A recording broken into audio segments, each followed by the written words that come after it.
Welcome to Bounce, playful, unfussy conversations with SoCal's arts and culture stars. I'm your host, Susan Petrella, a lifelong arts and culture patron, advocate, and the rock star consultant who rockets your business to success. Each Wednesday, or sometimes Tuesday or Thursday, I'm hanging out with cool, clever, creative individuals. Today's guest is Bryan Jennings. Bryan, a former actor with Rude Gorilla, Santa Ana, and Monkey Wrench Collective, Fullerton, made a life change about 10 years ago and is now a well-known OC-based landscape painter. Bryan's one of 9 artists in Coastline Art Gallery's new show, Cloud 9. Cloud 9 invites you to immerse yourself in the alluring world of atmospheric space. The exhibition showcased landscapes, some celestial and others sublime, but they all will prompt contemplation of the vast space above us. Welcome, Bryan. Thank you, Susan. Nice to meet you. So tell me about that transition and I mean, it's going from an actor to a landscape painter. Yeah, well, I think I still think of myself as an actor in a way. I don't think that's something that a hat that you ever really take off. It's just whether or not you're doing a show or not. But getting involved in Orange County Theatre and being a part owner of Monkey Wrench Collective with my good friend Dave Barton, you know, that was obviously a period and a time where that was very important to me. I think sometimes some of the experiences of theatre, and certainly the way Dave directed and ended shows, you know, he always, no matter how macabre or dark the subject might be, we always looked for the light. And I think I tried to do that in my painting. But in 2012, coming off a show where I actually played an artist, the show was called Pool No Water by Mark Ravenhill. I was sort of looking in the mirror and feeling like I had more inside of me that I wanted to express, you know, a bigger footprint, so to speak. And so I actually sought out a life coach initially to just talk these things through. And the life coach asked me, did you ever color when you were a kid? And I said, yes, you know, but, and I loved it, but, you know, you put childish things away, right? And so I started to do this, you know, through his direction. And I was sort of like painting my feelings and you know, expressing myself in that way. And he was somewhat impressed and said, you know, you should just keep doing this. And I bid the life coach farewell and started to you know, fool around with pastels and paint and that type of thing, and acrylic paint. And eventually I got up the courage to actually post the piece. Like, no one in the world knew that I was an artist, you know, a loose term at that time, but that I had this in me. So people obviously were asking, did you do this? Okay. And anyway, the bottom line was that Dave, my friend Dave Barton, actually bought the very first piece. Okay. It was a pastel that I did, nice. And he bought it for $5. And funny enough, some weeks ago, I opened up a sketchbook, and that $5 bill dropped out. Oh, fun.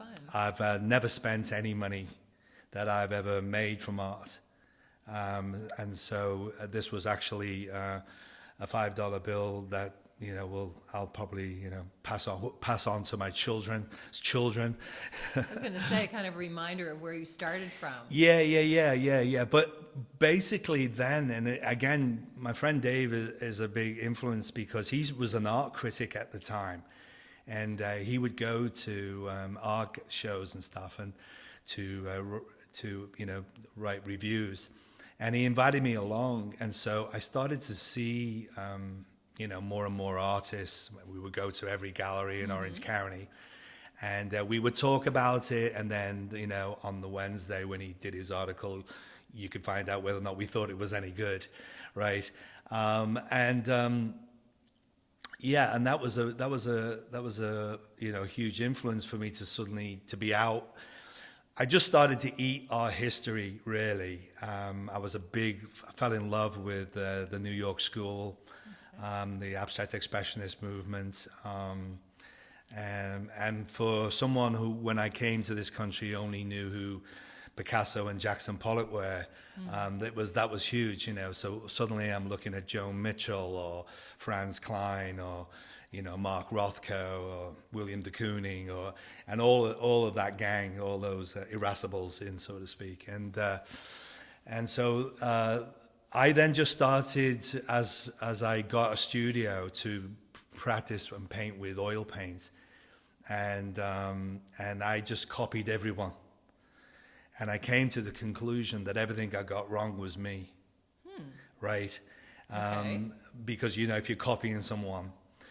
And then I slowly but surely started to discover that the kind of human emotions that I was feeling and wanting to express was done by painting sort of ambiguous landscapes with horizons. I was going to say, how did the landscape and the horizon? Yeah. I mean, I paint abstractly in the sense that there's no real fine details. You know, I like the idea that someone could look at my painting and every time they see it, they see something different. The landscape is not the most important thing to me when I'm actually painting, because it's usually the horizon that is telling the story. Or of what I'm thinking or feeling in the moment.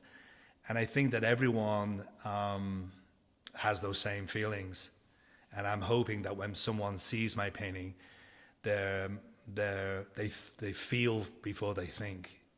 It makes them feel before they, you know, think about asking questions about what is that, or, you know. So you mentioned horizon. So I'm looking at, you know, Cloud 9, you have like late afternoon and other paintings in the show. So is the horizon the same in each painting, or is the horizon different? No, and what does that, what does that mean, the horizon, to you? I think the horizon is because it's constant, right? And it's always changing. You know, the sun doesn't set or rise the same way ever. I've sat up at 5 o'clock in the morning many days just to see that. Sometimes the sky is, you know, blood orange. Sometimes it's just a little fleck of yellow. So all of that has really impressed me. And of course, as I'm looking at this bright orange sky, or I'm looking at the little fleck of yellow, it evokes something different in me. Okay. And then because I don't have any preparatory sketches, I don't paint from photographs, I literally go down to my studio and just make marks. You know, it's the Van Gogh thing where a painting came together because of all the marks that he would make. And it was the same sort of analogy. So that's how it begins for me, is just like putting marks down. As we discussed previously, Susan, I paint from the emotions and feelings that I'm thinking about in that moment of time. Okay. Probably late afternoon. It looks like a late afternoon, right? But for me, I think I was thinking about my mortality at the time. I was thinking about the fact that I'm older now than my father was when he passed away. And that, you know, I'm on the back nine, so to speak. I just don't know if I'm at the first hole or the 17th. So I think in those terms, and that's what I'm painting from. I'm painting from things that are real to me. And as we all get older, those thoughts are probably real to everybody. Mm-hmm. And so I'm just sort of expressing that. Now, when someone looks at late afternoon, I hope they just get joy from the fact that it's a beautiful painting and it fills them with something. They don't have to be thinking about their mortality, but that's what I was thinking when I painted it. So there's no, I mean, I know other artists work and they'll create studies and they'll have a sketchbook and then they'll actually put something to canvas. So you kind of short circuit that process. Yeah, I think I'm giving it away when I do sketches, or if I take photographs. It's almost like back to copying another artist. You're in the moment then. I try to. Painting for me is such a thrill because it's the only time in my life when I'm out of my own way. I have no clocks in my studio, purposefully, just so that when I'm done for the day, it could be any time of day, and I don't leave there until I'm sort of ready to leave. So. And you spoke about waiting too, that you would maybe put down these, marks or whatever, and then you kind of wait for the painting to. Yeah, I used to paint very quickly when I was just first beginning 10 years ago, 13 years ago, whatever that is now. But now paintings take a long time for me to paint. I used to be able to paint a painting in a day, or at least it was a painting to me. And I painted a lot of paintings and threw them away. And as I, said before, that looking back now, maybe some of those paintings shouldn't have been thrown away. They were just not finished, So you learn that too. But certainly. Certainly, yes, it's a conversation. I'm having a conversation with the art piece, and I'm creating better art because I am taking time. Art is the only thing that slows people down, That's why art should be seen, so please come to the show. Instagram doesn't do us any favors, really. I don't think art photographs very well, no matter who's taking the photograph. There's nothing like standing in front of a painting.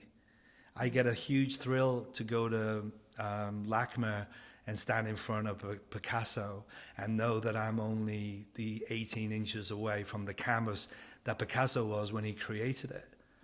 You can't see everything on a photograph. You can only see the nuances, especially in my paintings, by actually physically seeing them.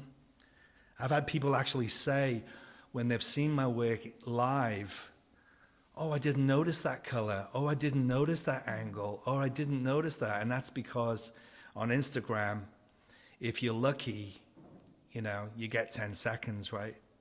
It's flat too. Well, you wake up in the morning. You don't see the texture, if there is texture. Yeah, you wake up in the morning and you've got 20,000 images that you can see before you get out of bed.